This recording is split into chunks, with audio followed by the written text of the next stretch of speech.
আসসালামু আলাইকুম। আজকে আমি রান্না করব আঁশের জোশ।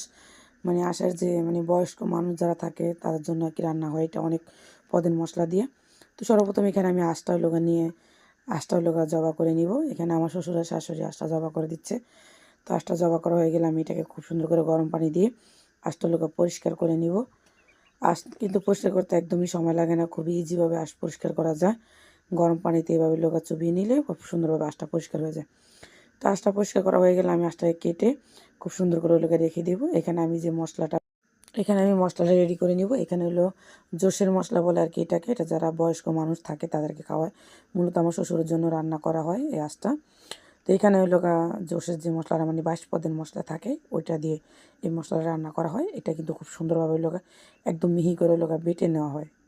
মিহি করে বেটে দিলে তখন এটা আর কি আঁশটা রান্না করতে খুবই ভালো হয়। তো এখানে আমার আঁশটা দেওয়ার পরে আমি এখানে হলুদের গুঁড়া, মরিচের গুঁড়া, পরিমাণ অনুযায়ী লবণ, আদা রসুন বাটা দিয়ে দিব। দিয়ে এখানে যে মশলাটা আমি দেখালাম এই মশলা খুব সুন্দর করে বেটে নেওয়া হয়েছে। এখান থেকে বেশ অর্ধেক যে মশলাটা ওইটা দিয়ে খুব সুন্দর করে আমার শাশুড়ি মা মাখা ঝাঁকা করে দিচ্ছে। এটা একদম পুরো ভালোভাবে মাখা ঝাঁকা করে এই আঁশটা রান্না করা হয়। একদম দমে যেভাবে আমরা রান্না করি এভাবে। তো এখানে একদম পুরোপুরি পানি দেওয়া হয়। এখানে বারবার পানি ইউজ করা হয় না, একবারে পানি দেওয়া হয়। তো এখানে দেওয়া হচ্ছে সরিষার তেল আর কিছুটা পরিমাণে সয়াবিন তেল দিয়ে আবারও খুব সুন্দর করে লাড়াচাড়া করে এটার উপর একটা কলা পাতা দিয়ে এটাকে খুব সুন্দর করে ঢাকনা দিয়ে ডেকে এটা রেখে দিবে। চুলায় বসিয়ে দেবে আর কি। যে অনুযায়ী পানি লাগবে পানিটা দিয়ে দিবে। দেওয়ার পরে এটা চুলাতে বসিয়ে দেবে। চুলাতে বসানোর পরে এটা লাড়াচাড়া করা যাবে না, একদম অল্প আছে।